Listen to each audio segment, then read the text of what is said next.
the McAlvany Weekly Commentary, covering monetary, economic, and geopolitical news events. Well, we know that quantitative tightening is a temporary policy statement. It basically says we're not buyers today. In fact, we're selling. The UK was scheduled to sell products this week, but because of market dysfunction, they were forced to reverse policy course and go back to buying. If they had not done so, we would already be in the throes of a global financial market panic. And this is where, again, you look at asset inflation on a global basis. What it has revealed is just how interconnected the world of finance is. Now here are Kevin Orrick and David McAlvany. Welcome to the McAlvany Weekly Commentary. I'm Kevin Orrick along with David McAlvany. Well, I thoroughly enjoyed the last few days, Dave, with our clients coming in for the McAlvany Wealth Management Conference. What really hit me as I was talking to these wonderful people, and they were enjoying each other too. A lot of them had not met each other. What hit me was there really is a grand narrative, or there's a theme, there's a framework for thinking that when you share that with other people, it can become very rich if it's based on truth. We do this once a year where the clients will gather here in Durango. In addition to that, we have our quarterly calls just exclusively for clients. And again, it's a venue for exploring what our thinking is on the markets up to that point and prospective ideas looking ahead. It's also an opportunity for Q&A to occur. This is not a common thing for most asset management companies to do, but it is something that we feel is very important to be proactively communicating and dissecting what is happening in the markets in real time with our clients. Of course, we do have a framework for thinking about what is happening. And so that was a really great couple of days with clients. So glad that some of them could make it in. For those who couldn't make it, of course, they've got access to the video archive. Unfortunately, it is a client-only video because we do talk about the unique things that we have in the portfolio. But a great job by Robert and Doug and Philip and Morgan, and very helpful insights. So I was impressed just listening to the team talk. Just each one knew their area really, really well. And, for the listener who wants to go back and hear what Doug Nolan had to say, he did publish word for word what he said in the meeting in the Credit Bubble Bulletin, at least the first part of it. So that would be worth going into the Credit Bubble Bulletin and reading.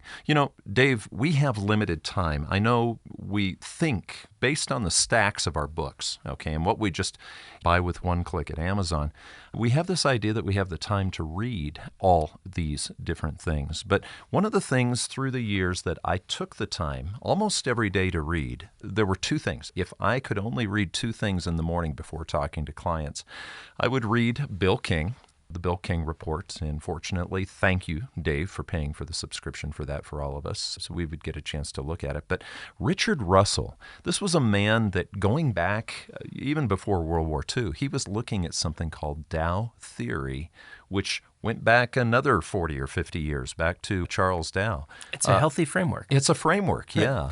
Yeah, he was a fan of Dow theory. I think when he encountered it, what it unlocked for him was an understanding of the markets that he didn't have previously. Didn't he start writing in the 50s, and he picked up the baton from the person who was using that system before that? Yep, mid to late 50s. He continued that discipline well past the year 2000 as a writer, almost on a daily basis. And he contributed to Barron's early on, found a mentor and a friend in Alan Abelson. And what he was continuing was the work of Charles Dow. And the person who followed after him, I forget if it was Robert Rea or Hamilton, I forget what order they came in, but it's a tradition of analyzing trends in the market, and they use a core model. What I loved about Russell is that he shared some of his journey through World War II, through the trauma of flying in a bomber, being one of the few to survive, working his way through Freudian psychotherapy, motorcycle riding, collecting cacti, these different interesting personal pursuits. So it wasn't just sort of a dry look at the markets, but always fascinated by Dow theory. Charles Dow was the creator of the indices that we're familiar with, the industrials, the transports, the utilities, and he was the earliest editor of the Wall Street Journal. Right, yeah. So when we go back and we say, well, what's the Dow Jones Industrial Average doing today? That takes us back to 1896. It was Edward Jones and Charles Dow. And they just basically said, look, instead of having this mass of stocks, let's go ahead and pick 12 that are likely to be around for the next couple of hundred years, and let's start watching those. The thing that I love, too, about Richard Russell, though, I don't care much for people who have a framework and then they're a slave to their framework. Richard Russell would, on a daily basis, he would have a discussion. If his framework told him that we were in a bear market and he didn't think so, he would argue with the framework, but he would still use the discipline of the framework. You know, remember the framework talked about 90% down days and how when they start repeating, you're probably going to have a panic sell-off? Yeah, and a lot of these, again, come from observations that Charles Dow originally had as he's watching the tape and watching stocks trade literally on a ticker tape. And then it was time tested after that. They just kept testing the theory. Yep. So the market event that Russell looked at, we actually had one last week, a 90% down day, where 90% of the total New York Stock Exchange volume for the day was negative. Mm-hmm. That's a key indicator of pressure in the marketplace. So to Russell, it spoke to a growing urge to get out. And usually, if it was in a series, so again, multiple 90% down days, in a short period of time, precedes a significant market decline. You know, what we would view as panic selling. Right. So before the panic came the assertive march to the exits. Friday was a 90% down day for the New York Stock Exchange, 87% for NASDAQ. Multiples of those days, we should look out for them. Yeah, and Dave, you and I both know, if you don't have a framework, especially in this day and age where it's almost a hypnosis to turn the news on and watch the ticker, and everything is breaking news. Remember when everything became breaking news about 2 decades ago? It's just sort of ridiculous. Used to be breaking news was something that was really important. But if we don't have a framework and daily we're watching prices and making decisions basically on daily moves, that's erratic. I mean, talk about erratic markets. Look at last week.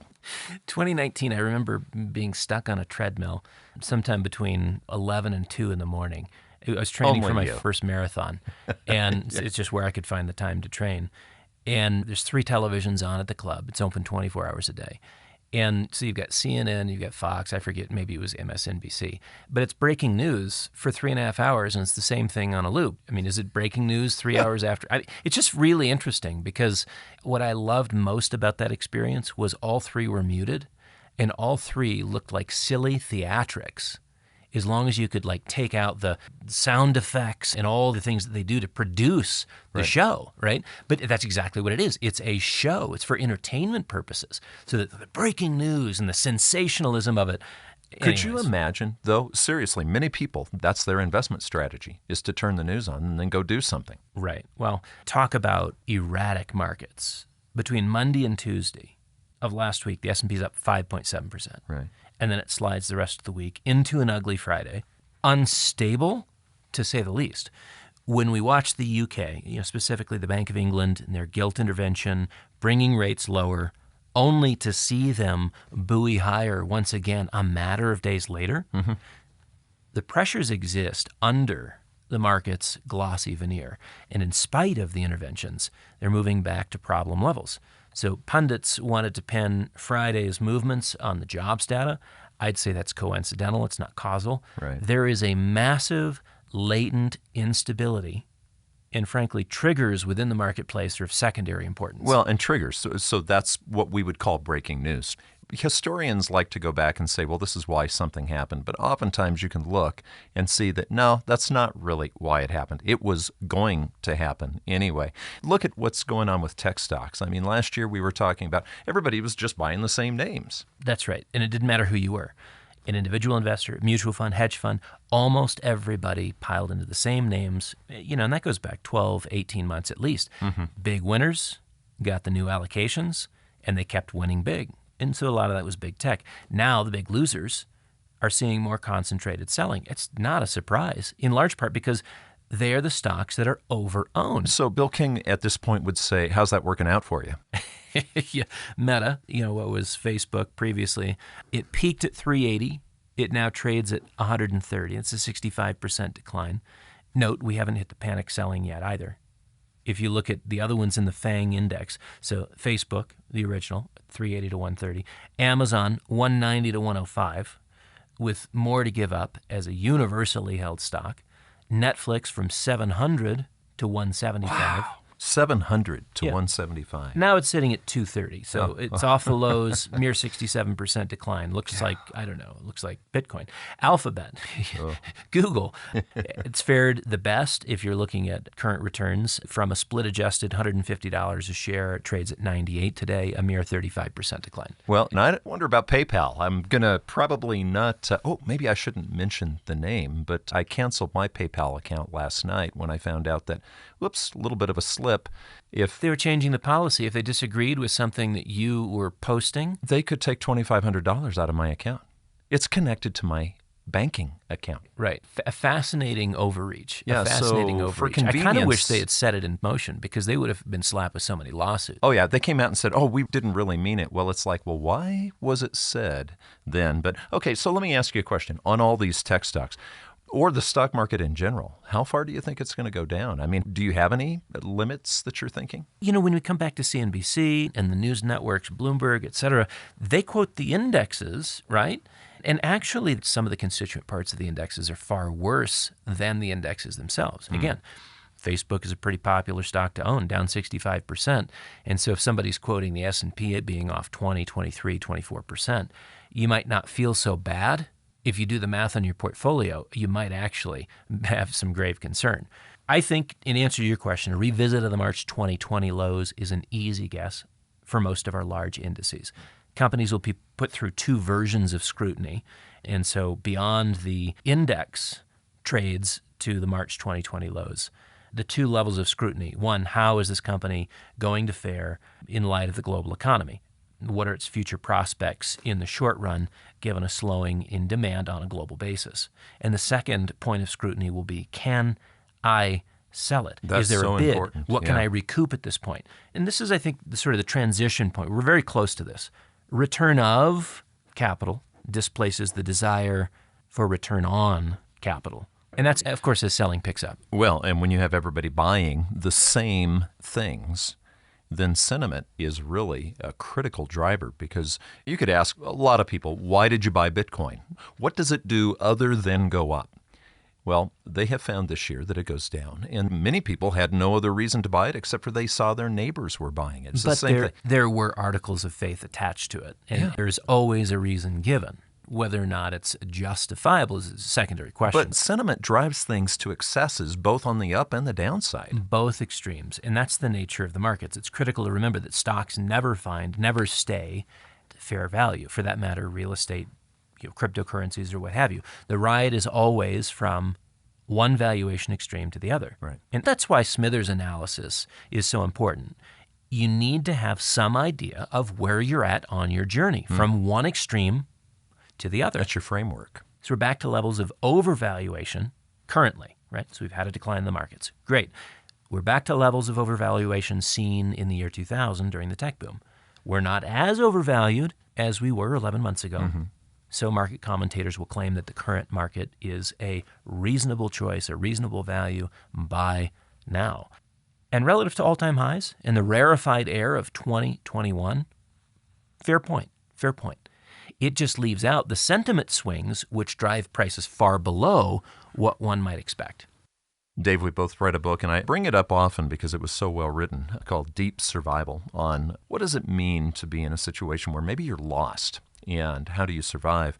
And the human mind is interesting in that it needs to recognize its surroundings, or oftentimes it can feel that it's lost. And even if you've never been a place, if the surroundings match what they call future memories, then you're okay. You don't feel like you're lost. But when there's a lack of clarity, when you're in a situation, it can be anywhere. You could be in the middle of a city. You could be in the middle of the woods in Pennsylvania. It doesn't matter. If your mind starts to realize that what's occurring does not match its future memories, it can create a panic. And being lost isn't something that happens. Being lost is a state of the mind when future memories no longer match what's occurring. Could that occur? I mean, isn't that what sentiment is in the market when it shifts radically and it panics? Well, I think sentiment is complex. I mean, what defines sentiment is an argument worth having or exploring. And you're right, morale and panic, and a variety of books have been written about how there can be a disorientation within the marketplace or within a social structure. But it's no accident that sentiment is most positive when the future is clear and uncertainties are limited. A competition for return on capital, that's what ensues when you've got all of that clarity and future certainty. What's my return? What's your return? Oh, I'm getting a better return. Again, this competition for return on capital. How much are you making? The opposite seems true as well. Yeah. Sentiment turns negative when the future is less clear. If you can't fathom what the future holds, then the return of capital, that's the priority. Well, and this goes back to framework. The framework is you can keep yourself from panicking even when you think you're lost if you have something to look at, like market fundamentals, or let's say that you have a discipline. You know, the MAPS platform that you guys have, I love the fact that you were all talking about discipline. Doug Nolan was talking about discipline because the markets can make you feel lost sometimes, and you can do some pretty stupid things. But even sentiment doesn't necessarily pay attention to the fundamentals, does it? Even if the fundamentals are improving, if people are scared, it doesn't matter. Well, that's right. I mean, so some of the companies that we have in our hard asset strategies have a compelling case if you're looking at the fundamentals. And yet we come in and have to mitigate risk on a routine basis when sentiment blows over those fundamentals. And you can hold fast to your principles and say, oh, I know this is going to work out, and you can go broke in the process doing it. So one of the points made by Robert Draper in our client-only conference last week, again Thursday, Friday, was that 2022 has seen the fundamentals dramatically improving in certain sectors, even as pricing pressure has emerged more broadly. And in this environment, fundamentals are a secondary consideration.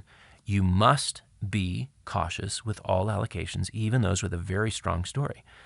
Selling pressure tends to climax and ignore all fundamentals for a time. Now, once selling pressure is alleviated, there is a resurgence of sanity at some point, but not in a panic. And that's bargain buying for you if you're paying attention, right? Yeah, so our cash positions are now approaching 60%, with direct equity exposure down to 20%. We're light, we're liquid, and as disciplined as ever. Well, it's hard to have a short strategy in a market that's being fueled by the central banks. But this year, Doug's short strategy has been the way to go, Doug Nolan's. Absolutely. Protective hedge without a tremendous amount of volatility, risk managed on a daily basis. His short positions are pushing past the 20% gain threshold for the year. Who knows where we'll finish, but we're watching others join us as we position more broadly to cash and move some exposures to the sidelines. Remember what Ray Dalio said in the past? He said, cash is trash. You want to stay out of cash. Notably, that reversed this week. Ray Dalio's reversed his cash is trash mantra, actually only in recent days.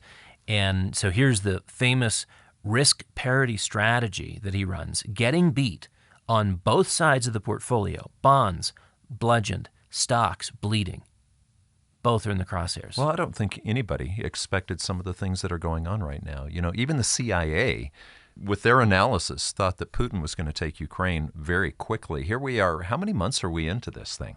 Well, and I grant you, there's some geopolitical unknowns, but I think more to the point, and even prior to the Russian invasion of Ukraine, you had a move in the bond market and the stock market already in the fourth quarter of 2021. So what was missed is this epic transition to an age of inflation and a commensurate rise in interest rates. So you look at the 7-month Russian invasion into Ukraine, and as time drags on, you're right, the CIA thought this was going to be a week or two before Putin had victory. Now sentiment is souring. Why? Because it's just taking so darn long. And it's grinding on the Russian people. Ratcheting up the stakes by bringing nukes into the conversation and increasing civilian targets here in recent days, what that suggests is a need to wrap things up. Well, and you talked about bringing nukes into the conversation. Unfortunately, and it's a little bit scary, Biden is the one who's bringing nukes into the conversation. It's Biden talking about it more than anybody. He's like, hey, this guy's serious. This guy's serious. Hey, it's an election year. This guy's serious. That seems like a mistake to me. I've never heard quite the public castigation of a president by another president Macron almost reached across the pond and slapped him silly. Shut up. Saying, you don't say these things out loud. Exactly. You monitor what you communicate when it comes to anything nuclear. There is absolutely no justification. Anyways. Well, is it any wonder Europe is on edge right now? I mean, they've been through a lot of war in the last 100 years, Dave. The realities of war, uncertain markets, an impaired and hamstrung central bank. There's the cloud hanging over more broadly. The global economy. You've got the Chinese contribution to the global economy and growth diminishing. You've got a greater autocratic rule expressing itself around the world if you look at various places.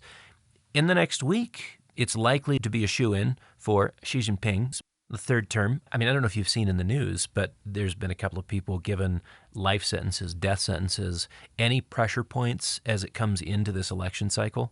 And he's making sure that there really is no second voice or alternative option. So, yeah, I think we can safely say he'll be in for another 5 years. We've got currency instability. We've got bond market pressures not letting up. You had the IMF managing director. She's originally from Bulgaria. She understands what Eastern European and peripheral European volatility looks like. And here she is, as an economic practitioner, worrying publicly about the stability of emerging markets' debt. Now it's trading at distressed levels, actually priced to March of 2020 levels.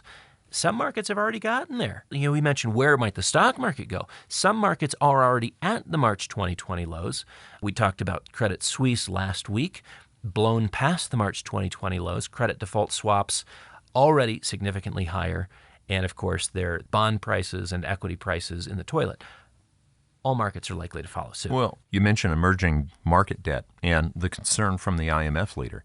That brings me back to the last in-person client meeting that we had back in 2019. I was there as well, just like this time. There were a couple of years we had to do it virtually, but now everybody's back in person. And I remember 2019 when Doug Nolan got up and gave his speech. He talked about moving from the periphery, which would be the emerging markets, into the core. In 2019, the periphery was actually functioning just fine as well, but it was starting to crumble. What you're saying now is the head of the IMF from Bulgaria is saying the same thing. Emerging market debt is a problem. It's already in distressed status, and that notion of periphery to core. Now you see tensions and pressures building in the UK and the US, particularly in the pension systems. I can't think of a time in history when we had a cross-asset class no-bid market. In other words, no buyers stepping forward to meet the seller and the seller's initial interest to sell, regardless of the asset type. Stock, bond, commodity. It's an incredibly important point. Something only has a price if it can be sold to somebody else. Otherwise, it's a no bid, and there is no price that exists until you have somebody step in the room and say, I'll take it. But the possibility of a cross-asset class no-bid market is increasing. It's not there now. Could we see it happen in the next 2 weeks, 2 months? You've got margin calls and counterparty risk, going back to things that drive sentiment into dark negativity. They're back again. They're back again already. And the British government bonds are the first place where the indicators of a no-bid market have appeared. The announcement of $65 billion in quantitative easing, providing support for UK bonds. They reversed that. It was actually an understatement. They provided for $100 billion. That was the allowance made for this tranche of market support. What has ensued since the announcement, because the time frame of when it would begin and when it would end was included, there's been a broad-based fixed income liquidation. Institutions want to get liquid with their less liquid assets while there is the cover of government liquidity in play. They know less liquid for the assets that they still have on their books means not liquid at all under certain circumstances. And if the time clock has started for when the UK is going to stop its interventions, then you know when the pressure emerges in other areas. And of course, that's what we've seen is a broad-based liquidation. Investment-grade debt, corporate bonds. It's not just UK bonds. The British government bonds got the headlines. And if you look at a chart of the sterling compared to the US dollar, it traded at over 140 last year. Yeah. Yeah, 141. Now what is it? Almost at parity. Its lows were 1.035. So $1.03 versus $1.40, that's a big move. And you talked about this last Friday. You said, okay, that sounds like it's across the pond over in Britain. This probably is a primary lesson for the U.S. dollar holder going forward, is it not? Yeah, very interesting. I mentioned this in the client meeting that the sterling story is an important one in context and provides a lesson for the U.S. dollar holder in future years. Mm-hmm. And the emphasis, I think, is still for future years. We have our Treasury market is reasonably secure, particularly if you're talking about the very short-dated paper, and the U.S. dollar still has a good head of steam on it. 1931, 1949, 1967. These were the years where the sterling was depreciated. Again, 31, 49, 67. They were depreciated. If you roll the clock back to that pre-31 depreciation, in the teens, about the time of World War I, 11% of government revenue went towards interest. By the time you got to the early 20s, it was 24% of government revenue went to paying interest. And just before the collapse of sterling, 1931, you were at a 40% number. 40% of their revenue went to paying interest and principal on their debt. It's a fascinating thing because there does come a point where if you have too much debt and interest rates are rising, you have to either default or devalue. And this was a market devaluation. Actually, the 49 and 67 devaluations were policy choices. The 1931 devaluation was a market reaction. So last week when we gathered with clients and we're talking about the return of the bond vigilante, it was the bond vigilante in 1931 who said, to heck with this. The numbers don't match. This is unsustainable. And boom, a big devaluation. People forget that the U.S. dollar, compared to the pound sterling, used to trade at 4.86. Now we're talking about 1.03. Almost 1-to-1. Yeah, so what does the story of a reserve currency look like through time as you are dethroned? King dollar dethroned is not the dollar that we have today. It's a very different picture tomorrow. Now, I think we've got a good decade or more of remaining the world's reserve currency. So I am not concerned or panicked about the U.S. dollar. But the analog from the 1931 period is just that. You let interest rates move to higher levels on a very large stock of debt. Does this sound familiar at all? What is happening in real time right now and disturbing the UK debt markets? And it's coming to a theater near us in the US. $31 trillion in debt with rising interest rates. Today, the percentages are manageable. But if rates continue higher, 11, 24, and then ultimately 40% of revenues for the UK went to servicing debt. It's not sustainable, and that's when you see a revolution occur within the currency markets. We're not there yet, but let the UK story be a lesson. When I was a kid, I used to build radio control model airplanes, and if a prop got nicked when the engine's going, it could shake the whole plane apart, literally. The balance in the prop is so incredibly important. And the reason I'm thinking about this is the derivatives market, you talked about the analog going back to these other historic occasions. Yes, there's an analog. The problem is we've got an engine that's firing in the trillions right now, and everything needs to be in perfect balance. I'll just tell you a quick story. This afternoon, I am, after a dentist appointment, going to pick my boat up and take it down to a marine shop because, unfortunately, my prop on that boat is out of balance. Now, it's not the prop's fault. It's a wall that I backed into's fault. But, but I realize that can change everything. You have to have balance, whether you're flying an airplane with a prop or you're using a boat with a prop, or whether you've got assets that are being hedged with derivatives, and you can't have that thing go out of whack because of the RPM speed. What appears to be developing is that a complex system of assets and the derivatives that support them are not functioning as designed. Right. And thus the scale of the assets market is now very problematic. Just the size of it. It's out of balance. It is different than 1931 or 49 or 67. The scale of this is absolutely stunning. For instance, pick your asset, whether it's stocks or corporate bonds or government paper. There has been a race to all-time highs for all these assets within the last 12 months. Yeah. October to November of 2021 was the peak for most of those assets. How much are you making? Remember? Exactly. Yeah. Return on capital was the primary question. Some peaked in April to June of 2021, with the majority of assets testing the upside limits towards year end. And the sense was that downside protection, it was available. If it was necessary, it was available for any sort of risk imaginable. So you bring up a no-bid market. You can only hedge your risk if you've got somebody who's willing to do it. Well, that's the point. Derivatives allow us to hedge risk if someone will take on the risk instead of us, right? Often, this is the role that derivatives have. Derivatives are used to increase the scale of directional bets. That's certainly, you can use them to speculate. Mm-hmm. That's another issue.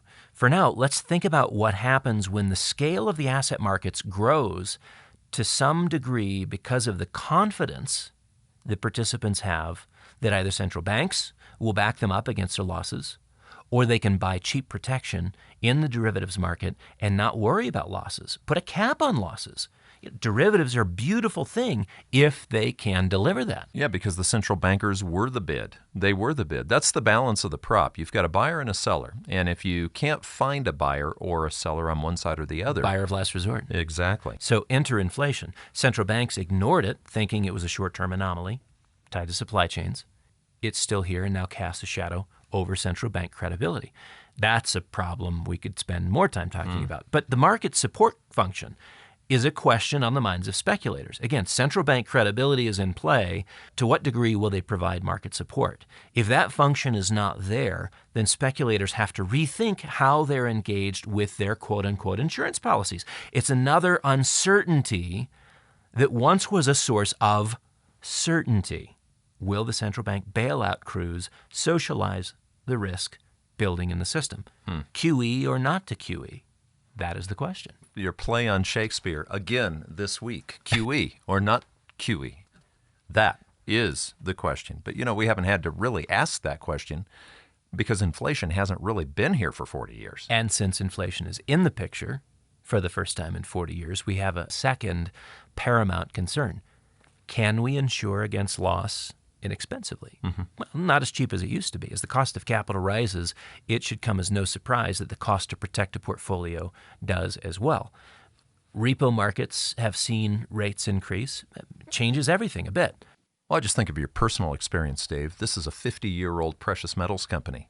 And I don't know what our average trade size is, but you can usually hedge average trade sizes. Let's say it's 100, 200,000, 50,000, whatever. You can hedge those markets because it's not hard to go out and have somebody buy the other side of that trade. Scale becomes an issue. But what if somebody comes to you with a 5, 10, 40, 50 million, and that has happened? Yeah. Is that easy to hedge? Generally not a problem. But the scale of the asset markets begins to matter because to hedge a small market is a small task, right? But plenty of counterparties. And it's done all day long. And they'll take the other side of the trade. And so getting insurance against downside, not that hard. So you have an asset, you've got insurance against downside, you're hedged. In a massive market with rising costs and the uncertainty of whether central banks will be the buyer of last resort, with no buyer of last resort, you can discover a no-bid market. And I guess that's what I'm getting at. What you find is there's less participants who want to provide hedges. So take away the buyer of last resort, and now there's less participants that want to provide hedges, less participants traditionally providing a market maker's function and keeping the markets liquid and continuous. Mm-hmm. This is an issue that Doug brings up regularly. So liquidity is leaving the markets, in part because risks are becoming unhedgeable. Okay, so go back to the example. Let's say you've got someone who wants to sell you $50 million worth of gold. That's $50 million worth of gold is a great thing to buy, but you can't, with the company, ride the market risk. You have to hedge it. Yeah, so this is not a real-time scenario, but this is just to illustrate. If somebody wants to sell me $50 million worth of gold right now, I can either buy it or facilitate the trade into the broader markets, right? So it's easy. If I buy it, I have no desire to take on inventory risk with prices moving up and down daily, so I seek to hedge the asset, insulate myself from any price changes. That assumes that I can hedge the position, and someone, that is a counterparty, is willing to take on that risk. Perhaps they pass on the risk to someone else, and it just goes on and on. There is sort of a daisy chain of interested parties that I rely on to do one simple thing, hedge the $50 million in gold. Mm-hmm. But what if no one wants to hedge the position for me. What if the cost to hedge that position at some point exceeds any benefit that I might derive from being the market maker and taking on the inventory? So perhaps I do the math and I just pass on the trade. If it's not economical or I can't adequately hedge the risk of a position, I pass. That impacts market liquidity. And we're using gold as an example here because gold is a real thing that really exists, but the interest rate markets have to be hedged as well. Yeah, the swaps market allows for hedging either interest rate or currency risk, right? So the swaps market, very important in this market environment. There is dysfunction in the swaps market, and that is a problem. The bond markets of the world are huge. The currency markets of the world are huge. The greater the price volatility in those markets, the harder to adequately hedge and the more expensive the hedges become. And yes, size does matter, right? These are gargantuan markets. They're typically the most liquid. But with radical volatility comes a little bit of dysfunction. Right? When the swaps market is not working perfectly, trillions of dollars of interest rate and currency hedges don't provide the same assurance. And the traders and the market makers say something like I would, I pass. And if you have an entire market saying, I pass, that's a no-bid market. Particularly if there's no buyer of last resort. So it brings back in the central bank. Right? Why would I as a market maker have concern about where the market's going down the line? I need to know that the central bank has my back. Liquidity becomes an issue of concern. Spreads widen. It's the process of bid discovery when the future is unclear and risks cannot be hedged. No bid, or just an embarrassingly low bid, are the consequence. So there has to be some compensation for risk. As risk widens, again, this is just an indication of markets not functioning well. We've already got it. The last thing you want to hear when you say, I need to sell what I have, is crickets. That's the last thing you want to hear. So we don't have crickets yet, but we do have the question being asked, how much? Because the price is going to move based on how much. And it's now a trickier issue to hedge a big position. So, like in physics, the law of conservation of matter or mass states that matter is not created or destroyed. It just changes form. So if we take that idea, by analogy, move to financial physics, risk is not eliminated. It's just shifted to other parties. So while one party feels that when they're buying derivatives and hedging a position, that risk has been eliminated, it has not been eliminated. It's simply been moved. Someone else had to assume it. That's a big issue. Then you've got the aggregate market size and the aggregate risk shifting throughout the derivatives market that becomes critical. This is where any individual party, any individual bank will look at their exposure on a net basis and feel like it's well covered. Where we end up with systemic problems is that gross exposure, again, it's usually not a market's concern, a participant's concern within the marketplace, but because they feel like they've netted it out.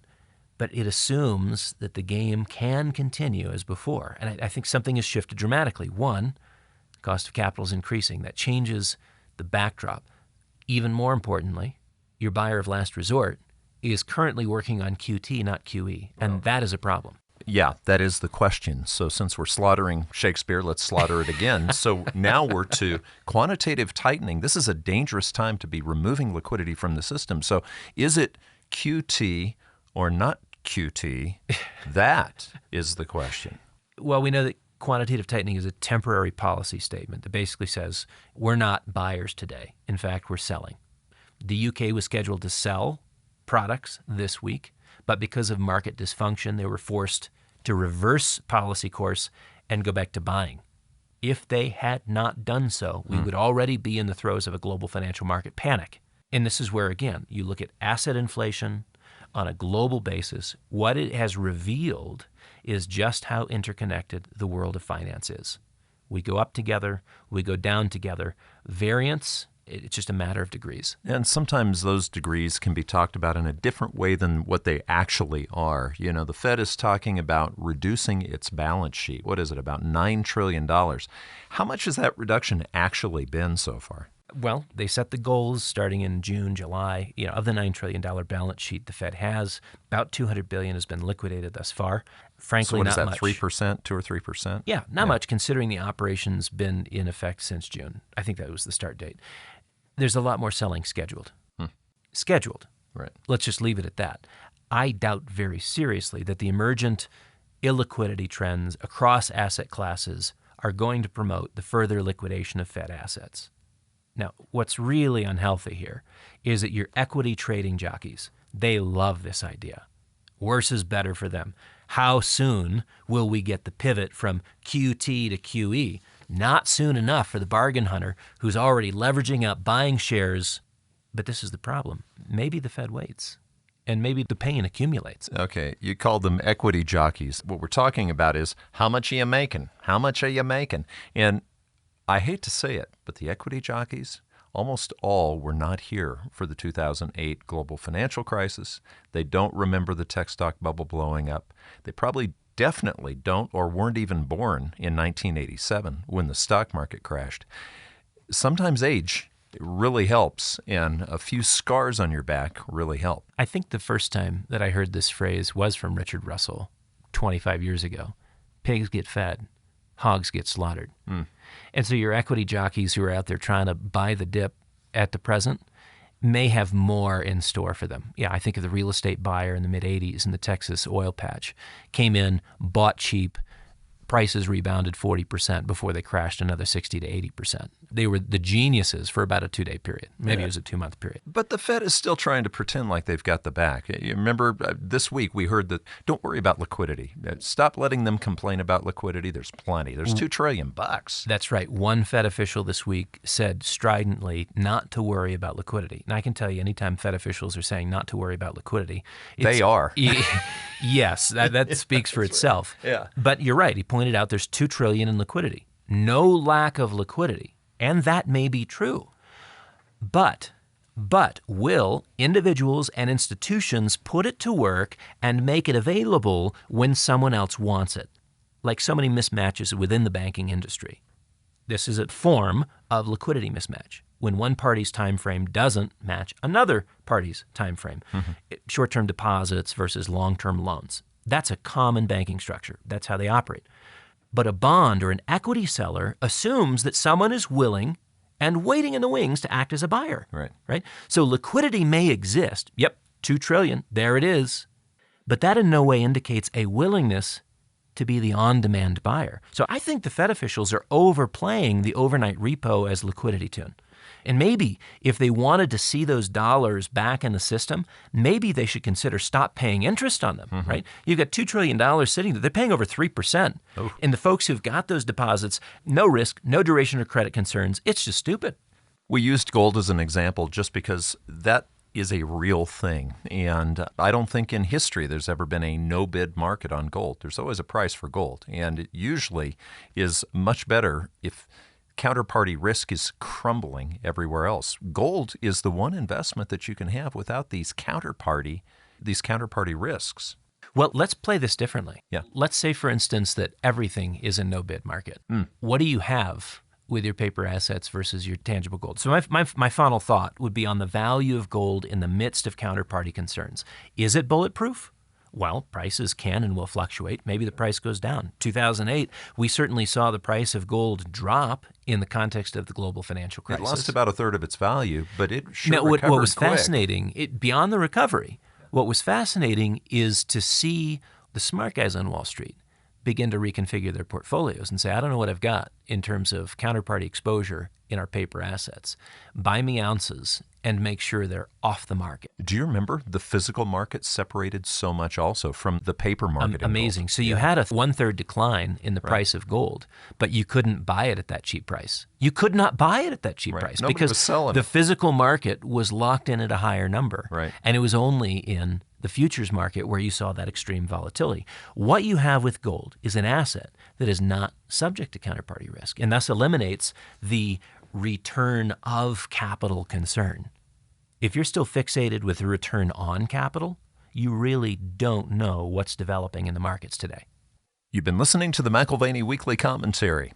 I'm Kevin Orrick along with David McAlvany. You can find us at McAlvany.com, McAlvany.com, and you can call us at 800-525-9556. This has been the McAlvany Weekly Commentary. The views expressed should not be considered to be a solicitation or a recommendation for your investment portfolio. you should consult a professional financial advisor to assess your suitability for risk and investment. Join us again next week for a new edition of the McAlvany Weekly Commentary.